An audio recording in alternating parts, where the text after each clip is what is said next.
Baik, kita mulai. Louis Mumford tentang teknologi. Saya awali dari pandangannya Mumford dalam buku Condition of Man yang ditulis tahun 1944. Jadi, apa sih manusia itu? Kalau menurut Mumford. Nah, dalam narasinya Mumford, beliau lebih melihat manusia itu adalah organic humanism. Jadi dia sosok yang sifatnya organik, yang manusiawi. Jadi lihat aspek organismenya dan lihat aspek kemanusiaannya. Jadi manusia itu punya batas-batas sebagai makhluk fisik. Manusia punya kemampuan tapi juga punya keterbatasan. Manusia maka harus sangat memahami sifat dirinya biar tidak overestimate atau underestimate. Jadi, ya memang di banyak penjelasan, di banyak keterangan disebut-sebut manusia itu paling istimewa, manusia itu paling hebat, manusia itu masterpiece ya.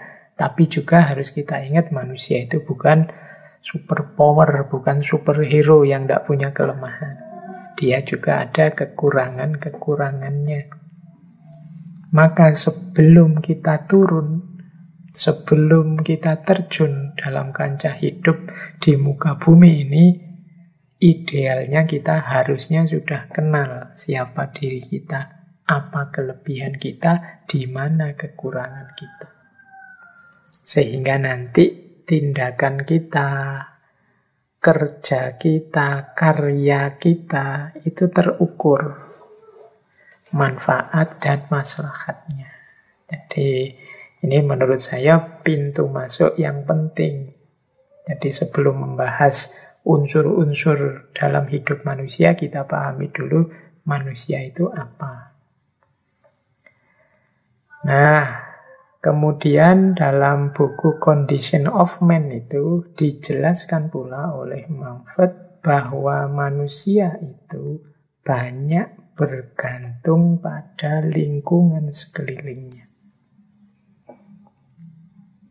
Termasuk alam yang ada di sekelilingnya. Misalnya kualitas air, ketersediaan materi untuk makan, untuk bertahan hidup, ketersediaan ruang yang nyaman, dan lain sebagainya. Jadi manusia tidak mungkin hidup tanpa berhubungan dengan lingkungan alam di sekelilingnya. Ini juga sebenarnya menunjukkan, itu loh antara lain, menunjukkan bahwa manusia itu yo ndak sekuat itu, yo ndak sejago itu. Manusia butuh air, ya kalau air sedunia tercemari, kita susah nyari air bersih, ya ndak akan lama lagi keberadaan manusia di muka bumi. Kalau yang bisa dikonsumsi, bisa dimakan manusia habis, ya peradaban kita ndak akan lama lagi. Kalau ruang sudah ndak bisa lagi ditempati manusia, sudah ndak nyaman lagi untuk hidupnya manusia, ya kemungkinan peradaban juga selesai. Jadi ternyata manusia juga punya keterbatasan dan kebutuhan terhadap lingkungan alam di sekelilingnya.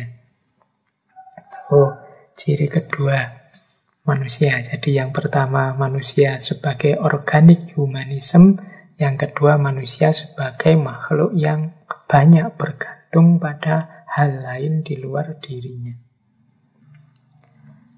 Nah, yang ketiga, ini Mumford membahas tentang akalnya manusia. Ada satu ciri yang khas manusia, yaitu akalnya. Itu kalau nanti dilanjutkan dalam penjelasannya Mumford, dengan akalnya itu manusia bisa mencari ide, menemukan gagasan, juga menggunakan bahasa dan simbol untuk bertukar ide, bertukar gagasan. Tidak ada yang seperti ini makhluk selain manusia. Bertukar gagasan itu kan yang bisa hanya manusia. Ya kalau makhluk yang lain, apalah misalnya kita kadang-kadang anggap lupa itu loh, ada monyet itu loh Pak, bisa dilatih, bisa diberitahu seolah-olah cerdas, dia bisa ngitung. Ya anggap saja dia punya kapasitas tertentu untuk memahami, tapi pasti dia tidak bisa bertukar ide, bertukar informasi. Mungkin habis diberitahu pelatihnya, terus dia memberitahu temannya. Itu di dunia hewan tidak ada, yang ada di dunianya manusia. Ya kalau hewan habis dilatih ilmunya untuk dirinya, dia tidak punya kemampuan untuk berbagi. Kalau manusia dia punya bahasa, punya simbol-simbol untuk menyampaikan pengetahuannya. Jadi makanya teman-teman semoga yang pinter-pinter tidak degradasi jadi hewan ya. Kalau hewan itu tidak mau berbagi pengetahuannya ya karena memang tidak mampu dia. Kalau manusia kan mampu. Maka jangan pelit ilmu, biar masih manusia. Nah, yang dibahas oleh Mumford itu apa sih? Akalnya manusia itu loh. Sifatnya tidak cuma aktif, tapi hiperaktif. Akal kita itu tidak ada capeknya. Jadi aktif, terus kerja, terus bunyi terus. Kalau tidak percaya teman-teman bolehlah sekali-sekali merenung. Akalku hari ini kerja apa saja. Sejak bangun tidur sampai mau tidur lagi, akal kita itu beraktivitas. Disengaja atau tidak disengaja. Makanya istilahnya Mumford, akal kita itu hiperaktif.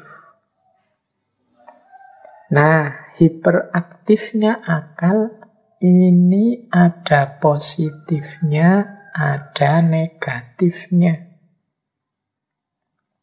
Positifnya apa? Akal yang hiperaktif itu manusia mampu menaklukkan alam di sekelilingnya. Kalau bahasanya Al-Quran bisa taskhir. Jadi memanfaatkan yang di sekelilingnya untuk kepentingannya. Menaklukkan banyak ancaman alam. Ancaman dalam tanda petik ya. Alam tidak mungkin mengancam. Manusianya saja yang merasa terancam. Tapi manusia yang mampu mendayagunakan akal budinya sehingga memahami mekanisme alam, dia bisa menaklukkan alam. Ini kekuatan akalnya manusia yang hiperaktif. Jadi teman-teman tidak usah galau ya kalau merasa, Pak, saya itu jangan-jangan pikiranku ini hiperaktif, Pak. Mikir saja, apa saja dipikir. Ya, tidak apa-apa. Pikirkan saja, apa saja yang memang muncul. Karena akal itu semakin dipakai, dia semakin tajam. Hanya saja hati-hati. Ada negatifnya. Negatifnya apa? Kalau kita menggunakan akal tanpa ukuran, tidak punya visi, tidak punya kerangka-kerangka makna.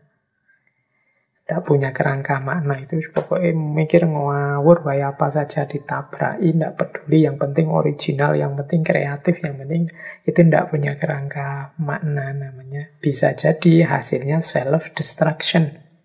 Self-destruction itu merusak diri sendiri, justru menghancurkan diri sendiri.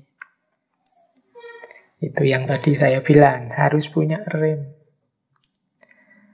Kita berpikir sedalam mungkin, seluas mungkin, sepanjang mungkin, oke. Tapi jangan hanya dapat capeknya berpikir saja. Jangan hanya dapat bingungnya orang berpikir saja.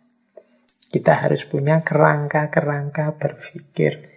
Kita harus punya arah, tujuan, target dalam kita berpikir. Nah, itu yang diingatkan oleh Mumford. Negatifnya akal yang hiperaktif itu self-destruction. Oke, jadi ini gerbangnya ini. Kita kenali dulu manusia dengan kemampuan bahasa simboliknya, dengan kemampuan berpikir yang sangat aktif, dengan kelebihan-kelebihan dan kekurangannya sebagai organic humanism. Ini bisa dicek di buku Condition of Man. Nah, kalau sudah manusia, sekarang kita bahas salah satu aspek dalam hidup manusia yang merupakan buahnya kerja akal tadi. Namanya apa? Teknologi. Teknologi itu berasal dari kata teknik. Teknik dalam bahasa Yunani tekne. Tekne itu artinya seni, keterampilan, ketangkasan. Jadi secara bahasa sebenarnya teknologi atau teknik itu ya hubungannya dengan keterampilan, ketangkasan, dan seni. Jadi mungkin hari ini kita mendefinisikan teknologi itu ya produk-produk mutakhir yang kita pakai untuk memudahkan hidup. Tapi memang awalnya istilah teknik itu untuk merujuk keterampilan, ketangkasan. Ya berarti sebenarnya ya nyambung saja, keterampilan, ketangkasan yang membuahkan sesuatu yang memudahkan hidup kita. Itu teknologi.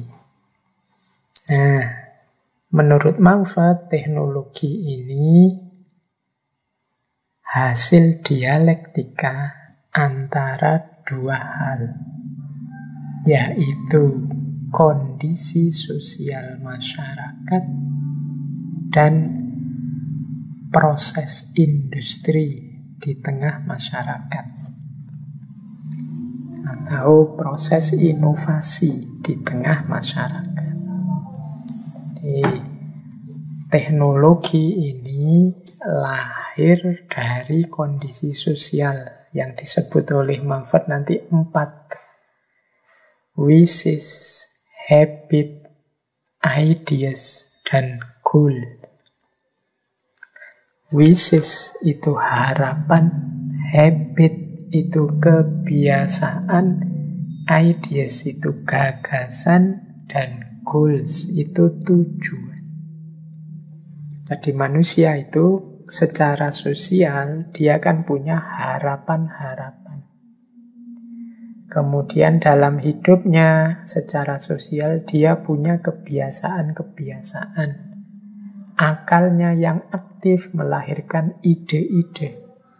Dan kehidupan sosial mereka juga ada tujuan-tujuan. Nah, teknik ini lahir karena 4 hal itu. Yang diinginkan, yang sudah biasa dilakukan, kemudian ide-ide baru yang muncul, serta tujuan yang diinginkan. Yo, mudahnya misalnya laptop. Laptop ini kan lahir memenuhi harapan tertentu. Ingin saya itu bisa ngetik, bisa nulis, bisa membaca lebih mudah. Tidak kayak zaman dulu ngetik pakai mesin ketik lama, kemudian pakai kertas. Kalau ingin tulisannya rapi, tidak dibikin diluruskan dulu, dikasih garis dulu, dikasih rawat lama. Saya ingin yang mudah, yang nyaman dipakai. Itu wishes.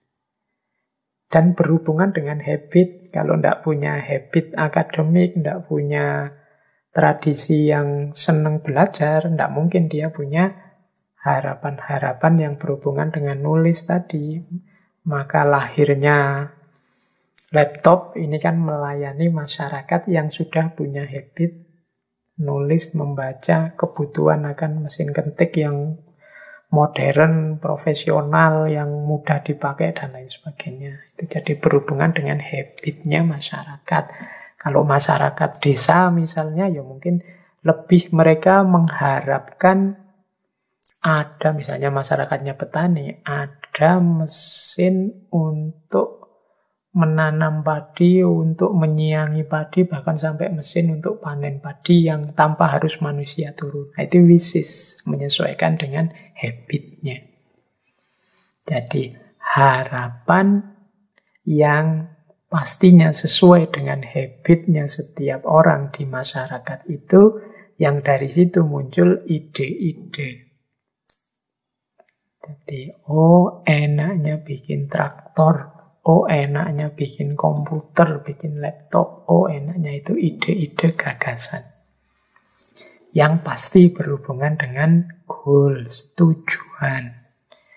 Nulisnya lebih efektif, bertaninya lebih nyaman, dan lain sebagainya. Jadi, teknologi itu lahir berhubungan dengan wishes, habit, ideas, goal. Kalau teman-teman menganalisis satu produk teknologi, boleh pakai 4 variabel ini. Mengapa produk pemutih kulit ini lahir? Wishes-nya apa? Harapannya apa? Habitnya apa? Ideasnya apa? Goal-nya apa? Jadi dia ini ditarget misalnya obat pemutih tadi untuk kelompok masyarakat yang mana? Dengan habit apa? Kelebihannya pemutih ini apa? Itu kan muncul dari ideas-ideas. Dan tujuannya apa? Ini bisa memutihkan dalam waktu setengah jam misalnya. Nah itu wishes, habit, ideas, dan goal. Disinilah lahir teknologi.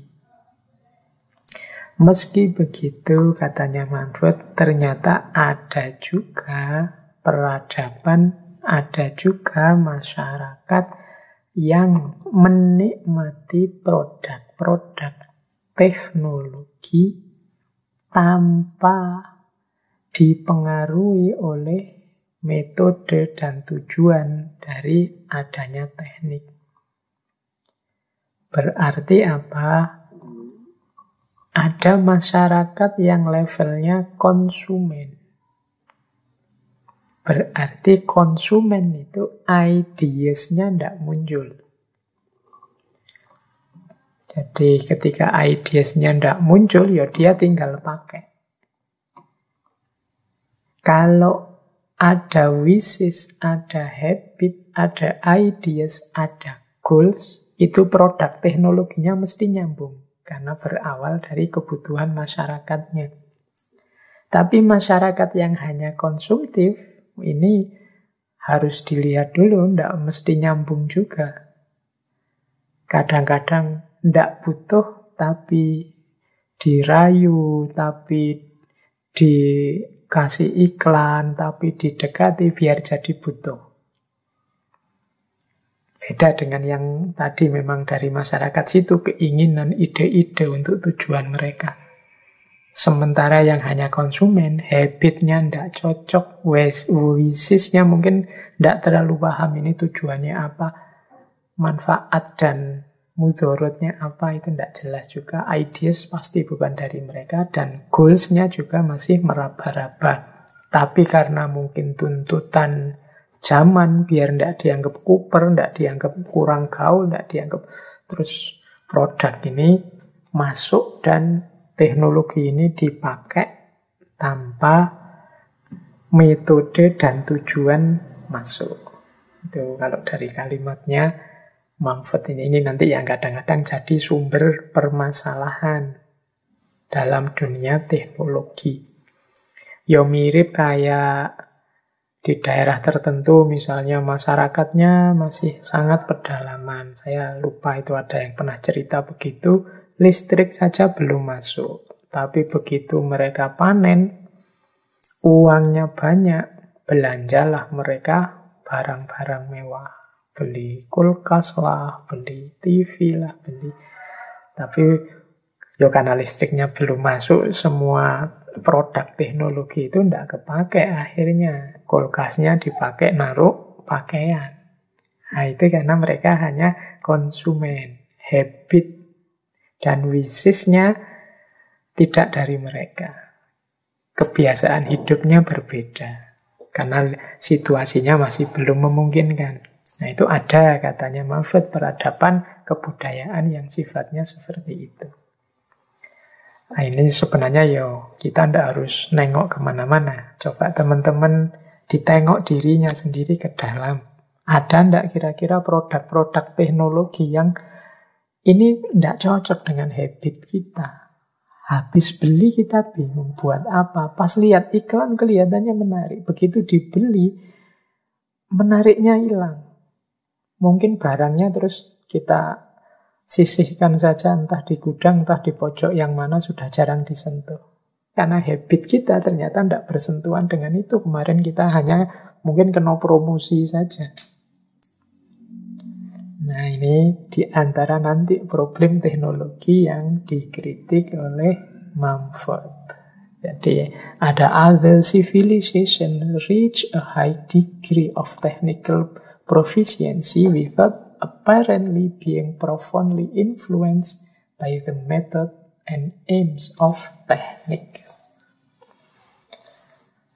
Baik, kita lanjutkan. Itu ya tentang teknologi. Nah, sekarang jenisnya. Mumford membedakan dua teknologi itu.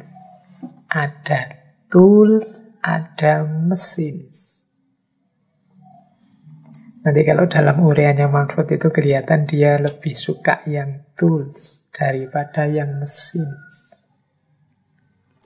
Kalau tools itu alat. Dia membantu kebutuhan manusia dan dia hakikatnya adalah perluasan dari organisme manusia itu sendiri.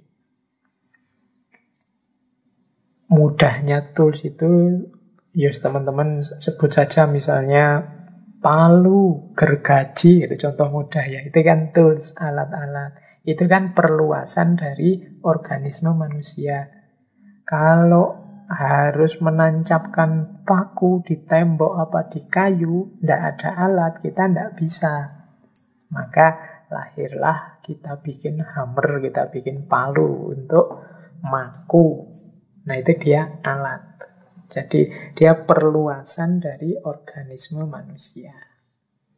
Sifatnya alat itu dia tidak berdiri sendiri. Kalau tidak ada manusianya, ya dia tidak ada gunanya. Maka dia tidak berdiri sendiri. Kemudian biasanya tools itu selalu selaras dengan lingkungannya. Ya karena memang dia diciptakan hanya untuk menutupi kekurangan manusia. Jadi dia cocok, pasti dibutuhkan. Dan yang ketiga, tools itu membuat manusia mengenali batas kemampuannya. Oh iya ya, ternyata saya itu lemah, tidak kuat kalau harus nancepin paku sendiri. Ternyata saya tidak bisa ngambil air kok tidak tumpah, maka butuh timba. Ternyata saya tidak bisa motong lombok secara rapi, maka butuh pisau. Kalau dipotong-potong pakai tangan saja ya, nanti tangannya panas, potongannya juga tidak rapi mestinya. Ini manusia jadi sadar, oh, aku ini terbatas. Banyak yang aku tidak bisa. Jadi ini namanya alat. Jadi tools. Ya mungkin ada nanti yang lebih canggih daripada yang saya contohkan. Misalnya apalah setrika, itu kan gitu. Itu kan alat perpanjangan kita yang dia tidak bisa jalan sendiri, harus butuh kita dia. Dan pasti sesuai dengan kebutuhan. Selaras dengan lingkungan, membuat kita sadar bahwa kita ini terbatas. Nah, ini tools. Beda dengan mesin. Kalau mesin, dia bergerak sendiri, semi otomatis. Jadi, cirinya mesin itu yang pertama berjalan sendiri, yang kedua dia berasal dari luar lingkungan untuk menaklukkan lingkungan. Dan yang ketiga, menciptakan ilusi kekuatan dan kekuasaan. Kalau ini analisisnya Mumford ya. Kalau mesin itu, ya sudah, ditinggal saja dia jalan sendiri. Ya contohnya yang dia contohkan kan misalnya mesin cuci. Itu kan kita masukin air, masukin sabun, masukin baju, ditinggal kemana-mana nyuci sendiri. Sekarang bahkan ada sapu yang ditinggal dia jalan sendiri. Jadi dia tidak butuh manusia yang ngawal dia. Dan sekarang ada itu kan sapu, yang sapunya dipegang dia jalan sendiri. Bahkan alat untuk nyiram di taman itu sekarang sudah ada. Semuanya berjalan sendiri, tidak butuh manusia. Itu namanya mesin. Jadi unsur eksternal yang kita masukkan ke dalam lingkungan kita, yang nantinya dia menaklukkan kita. Jadi semula kalau dia alat itu dia harus patuh pada kita. Tapi ketika dia sudah mesin, kita yang menyesuaikan dengan mesinnya. Oke, ya kalau misalnya mesin cuci misalnya, itu kan akhirnya kan kita yang mengikuti ritmenya mesin cuci. Kapan buang air, kapan itu ritmenya mesin cuci kita ikuti. Tapi kalau kita nyucinya manual, kita nyuci sendiri, itu kan ritmenya dari kita. Suka-suka kita saja. Sama kayak sapu tadi kan, kita akhirnya ya harus belajar ritmenya sapu yang mesin tadi. Kita tidak berani ninggal lama-lama, kita tidak berani misalnya menggunakan listrik secara sembarangan dan lain sebagainya. Kita banyak diatur akhirnya, itu mesin. Jadi itulah bedanya tools sama mesin. Kalau mesin, dia di antara efeknya adalah menciptakan ilusi kekuatan dan kekuasaan. Ilusi kekuatan dan kekuasaan itu ya orang merasa bahwa ini loh ciptaannya manusia. Berarti manusia itu dahsyat. Manusia itu luar biasa. Nantinya dia tidak sadar, seperti saya bilang tadi, akhirnya kita yang disetir oleh mesin. Kita yang menyesuaikan ritme hidup kita dengan mesin. Ini nanti diantara kritiknya Mumford pada teknologi. Tapi sementara kita pahami dulu, semoga teman-teman sudah paham bedanya tools sama mesin. Kalau tools itu melengkapi apa yang kurang dari manusia. Tapi kalau mesin, dia berjalan sendiri. Kalau tools membuat manusia sadar batasnya, kalau mesin tercipta di situ ilusi tentang kekuatan dan kekuasaan manusia. Kalau begitu kita apa? Tidak pakai mesin saja. Tidak begitu. Nanti kita lihat bagaimana tawarannya Mumford untuk hidup dengan teknologi tapi tidak terjebak, tidak tertipu. Nah, sejak masuknya mesin, ini katanya Mumford ya, sejak masuknya mesin, hidupnya manusia itu paradigmanya berubah. Apa perubahan hidup manusia sejak masuknya mesin? Ada yang disebut oleh Mumford pertama, manusia itu sejak mesin masuk, hubungannya dengan alam berubah. Berubahnya di mana? Dulu, sebelum manusia jaya dengan teknologi yang luar biasa kita rasakan hari ini, manusia itu di hadapan alam ada confirm and fear. Confirm and fear itu dia cocok menyesuaikan diri dengan alam dan takut. Takut merusak, takut menjarah, takut pokoknya melakukan yang merusak alam yang nanti efeknya pada dirinya sendiri. Tapi begitu teknologi berkembang secara luar biasa dalam peradaban manusia, yang tadi confirm and fear menjadi command and control, memerintah dan mengontrol.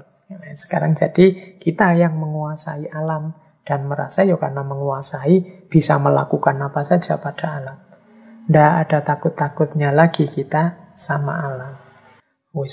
Kita merasa sudah apa yang tidak bisa kita lakukan di hadapan alam.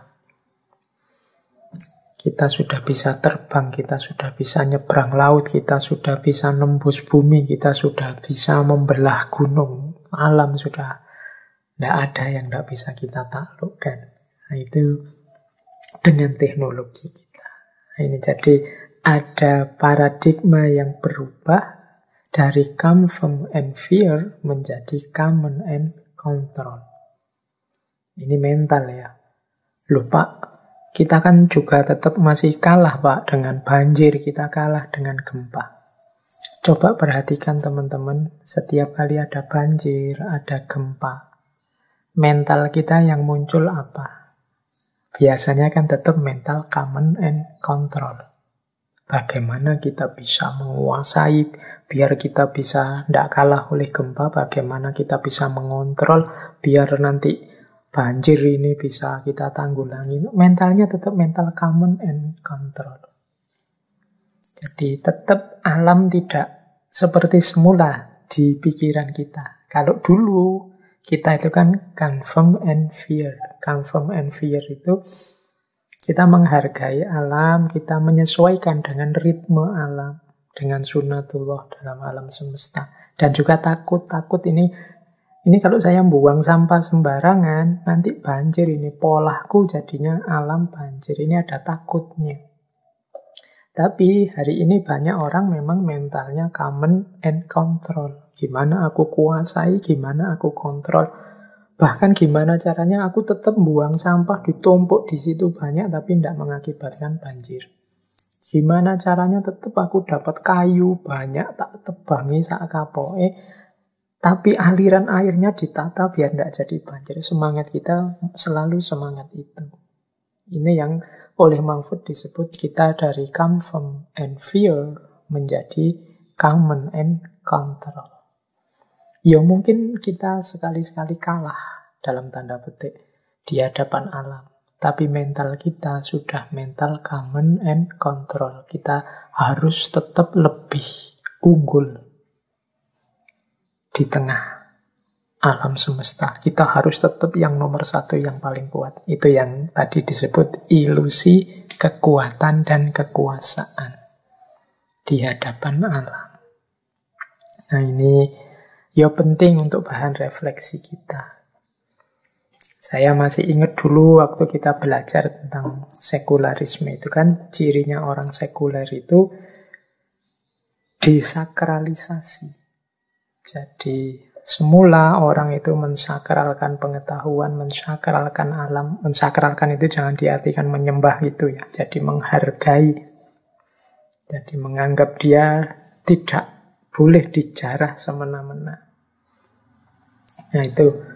Tapi ketika masyarakat modern datang dengan peradaban saintifik, teknologinya, yang sakral-sakral ini terus disisihkan semua atau diganti isinya semua. Yang semula dihargai itu kan berarti diposisikan mulia, tapi ketika tidak dihargai ya didegradasi, dianggap lebih rendah dari kita. Itu yang membuat kadang-kadang ini blunder. Makanya tadi ada istilah self-destruction. Kita ini sedang menghancurkan diri sendiri.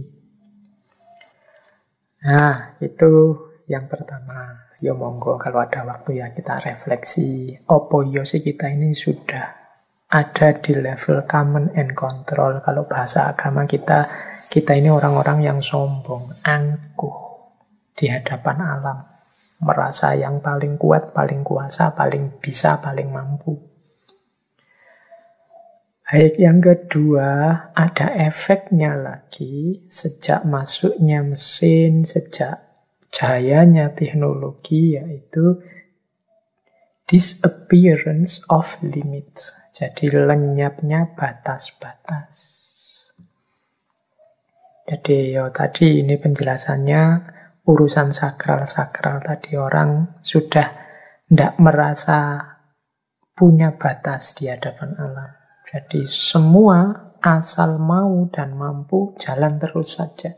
Nah, itu disappearance of limit. Orang tidak ngerti batasnya.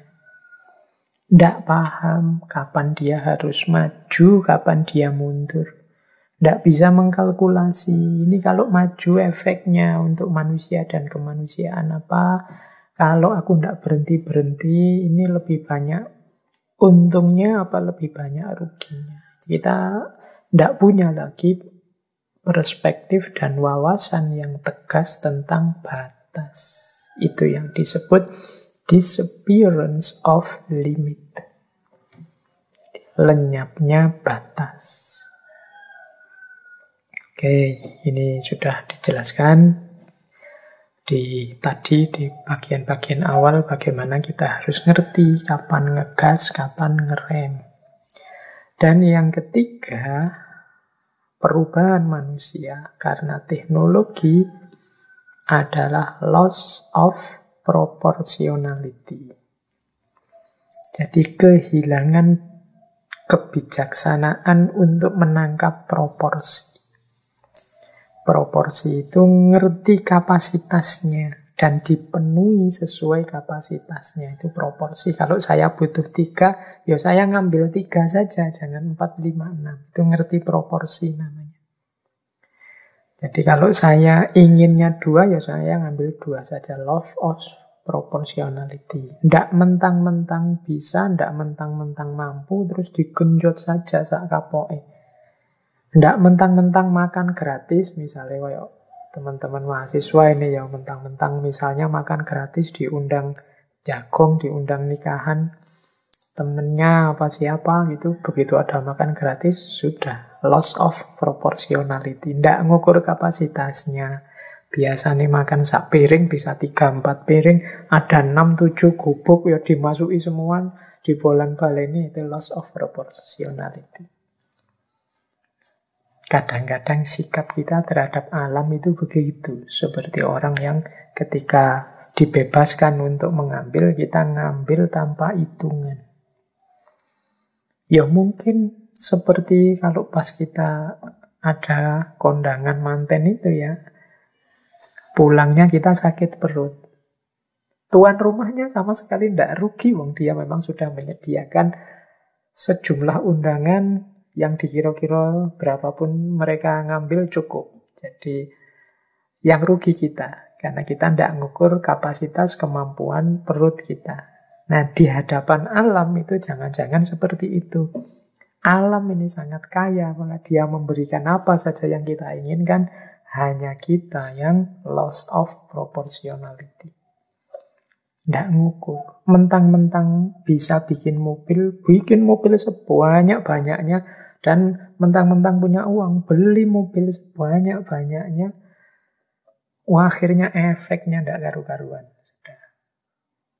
Jadi mulai polusi lah, kita kehabisan ruang lah, macam-macam. Itu loss of proportionality. Kita kehilangan proporsi. Mentang-mentang bisa bikin obat ini, obat itu, terus kita sembrono dalam hidup, terus yang penting ada obatnya. Loss of proportionality. Jadi apalagi urusan penyakit ya, hari ini kan banyak penyakit macam-macam, itu ternyata sumber utamanya loss of proportionality. Mentang-mentang seneng daging, punya uang untuk beli daging, akhirnya makannya daging terus. Tensinya naik, kolesterolnya naik, asam uratnya naik. Sehingga setelah itu sama sekali tidak bisa dan tidak boleh makan daging. Kenapa? Kemarin lupa ngerem. Loss of proportionality. Nah, peradaban kita itu dalam banyak hal juga lupa ngerem. Jadi tidak ngerti kapan berhenti. Inilah yang bahasanya Marfet, transformasi manusia sejak masuknya mesin. Ini mental kita berubah. Nah, sekarang cara berpikir kita juga berubah. Jadi kalau ini bisa teman-teman nanti belajar tentang filsafat ilmu, tentang nalar, tentang epistemologi.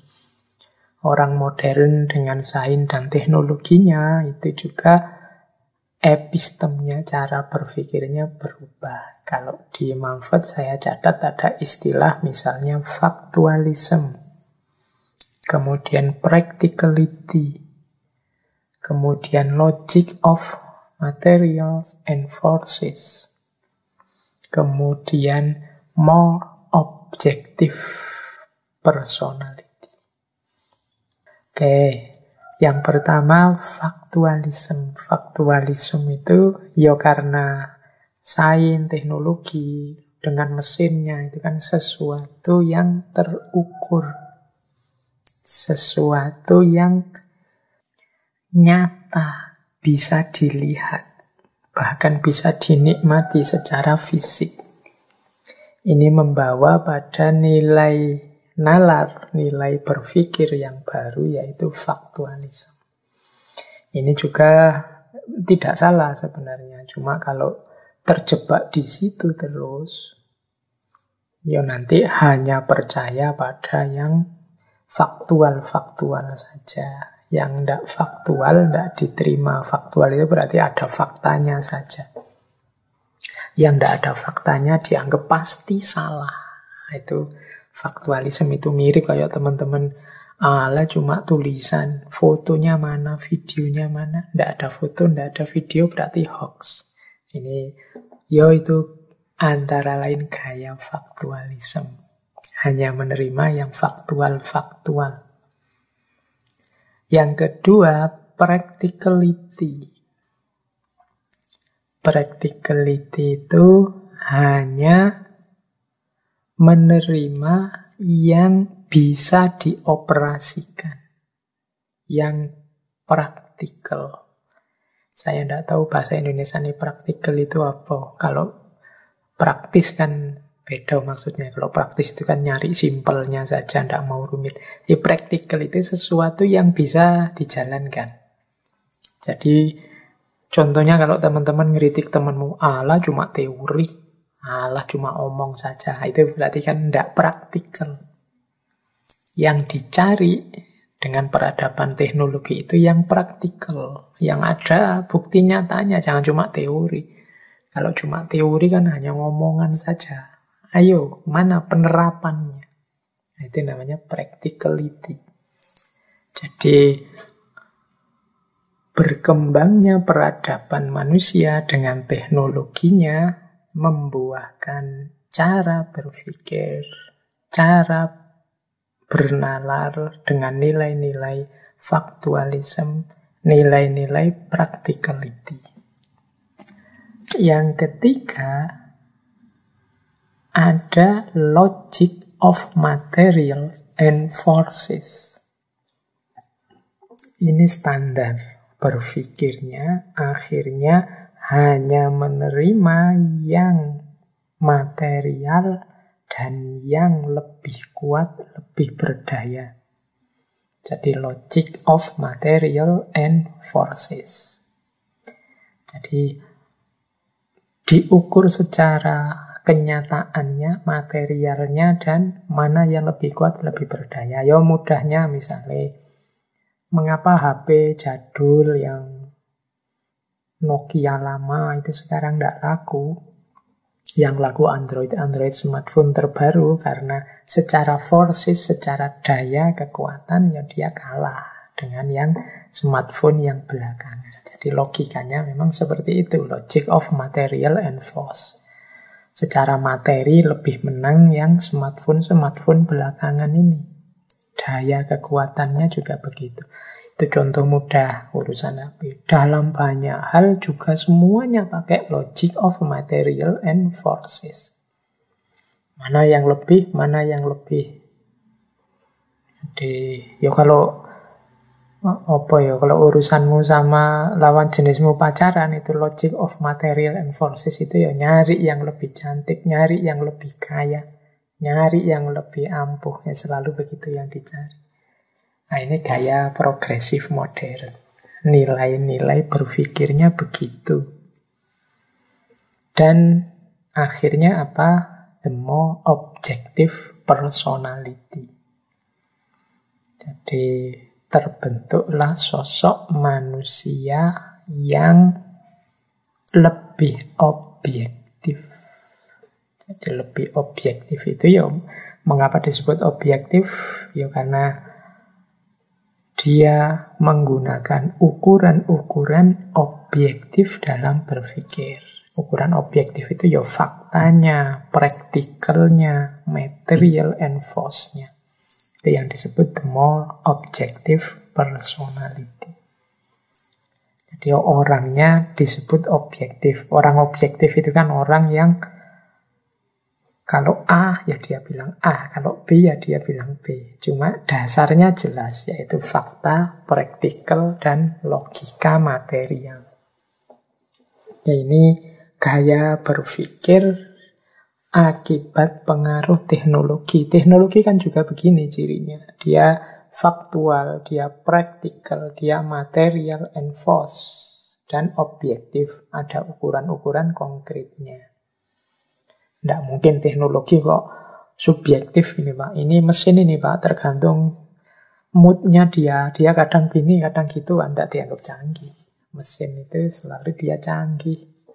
Objektif, kalau dikasih daya sekian, dia akan melakukan ini. Kalau dipejet ini, dia akan keluar itu. Dan itu namanya objektif. Pasti begitu. Nah ini cara berpikir seperti ini nanti di dunia filsafat ilmu kita sering menyebutnya yang sifatnya positivistik. Jadi hanya percaya yang masuk akal dan ada faktanya. Jadi sampai di sini kita paham ternyata mesin itu, teknologi itu tidak hanya membantu manusia, tidak hanya mendukung manusia, tetapi juga mengubah manusia. Boleh teman-teman merenung, boleh teman-teman introspeksi dulu ketika belum ada teknologi luar biasa seperti hari ini, apa yang terjadi. Ketika belum ada smartphone, ketika belum ada internet, ketika belum ada, nah itu tipe manusianya seperti apa. Sementara sekarang ketika perkembangan luar biasa, apa yang berubah dari manusia? Itu menarik kalau ada teman-teman ingin meneliti atau mungkin dibuat komparasi, misalnya daerah-daerah yang minim sekali tersentuh teknologi dengan daerah-daerah yang banyak berhubungan dengan teknologi, bahkan tidak bisa lepas dengan teknologi. Itu kira-kira mentalitas orangnya seperti apa. Kalau di Indonesia kan masih banyak itu kan suku-suku tertentu, budaya-budaya tertentu yang masih belum secara masif tersentuh oleh teknologi. Loh kalau gitu teknologi itu jelek Pak, tidak ada yang bilang teknologi itu jelek. Cuma tadi manusianya, sejauh mana dia mengelola hiperaktivitas akalnya, sejauh mana dia ngerti kapan dia harus berhenti, kapan dia harus lanjut. Ya Mumford ini dia muncul di era tahun di awal abad 19. Jadi mungkin beliau belum menyaksikan seperti hari ini. Hari ini perkembangan teknologi sudah tidak bisa dihitung lagi. Kita kemarin-kemarin kan sudah revolusi Industri 4.0. Sebentar lagi revolusi Industri 5.0. Kalau 5.0 ini kabarnya kembali lagi pada kesadaran kemanusiaan, tidak sekedar menggenjot kapasitas tekniknya, tapi juga fokus pada kemanusiaan dan pemberdayaan manusia melalui teknologi. Itu cirinya 4.0. Kalau yang 5.0, kalau yang 4.0 itu kan Internet of Things itu. Jadi bagaimana sekarang semuanya sudah berjalan otomatis dengan memanfaatkan internet dengan memanfaatkan teknologi internet yang berkembang luar biasa 4.0. Internetnya sendiri dengan komputasi datanya itu kan sudah berkembang di 3.0. 2.0-nya listrik, 1.0-nya mesin uap. 1.0 itu abad 18 awal, nanti 4.0 awal abad 19, 2.0 awal abad 19, 3.0 pertengahan akhir abad 19, 4.0 kemarin-kemarin, 5.0 yang akan datang. Ini ya konsep-konsep tentang revolusi industri manusia. Kapan-kapan kita membahas ini ya.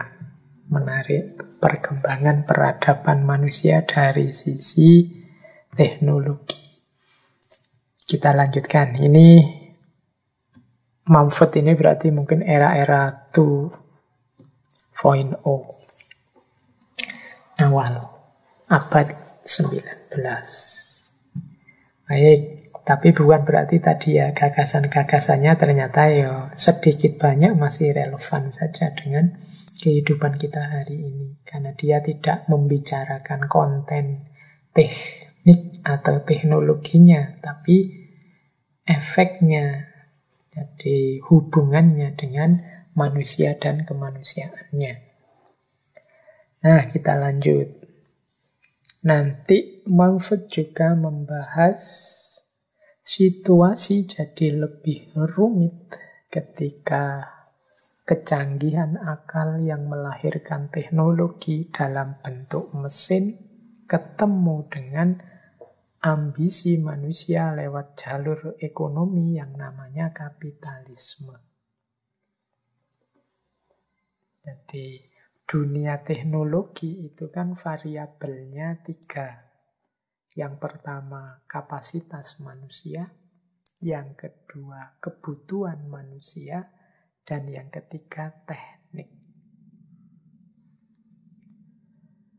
Nah, kapasitas manusia ketika manusianya tidak bisa ngerem, tidak paham kapasitasnya sendiri, yang terjadi adalah manusia teralienasi, dehumanisasi. Jadi manusia itu asing dengan dirinya. Karena dia tidak paham dirinya. Pokoknya dia merasa, wah ini bisa saya kembangkan sampai ke sini, ya dikembangkan saja. Tanpa mengukur tadi visi-visi, kapan dia harus berhenti, kapan dia harus jalan. Jadi ada alienasi, ada dehumanisasi.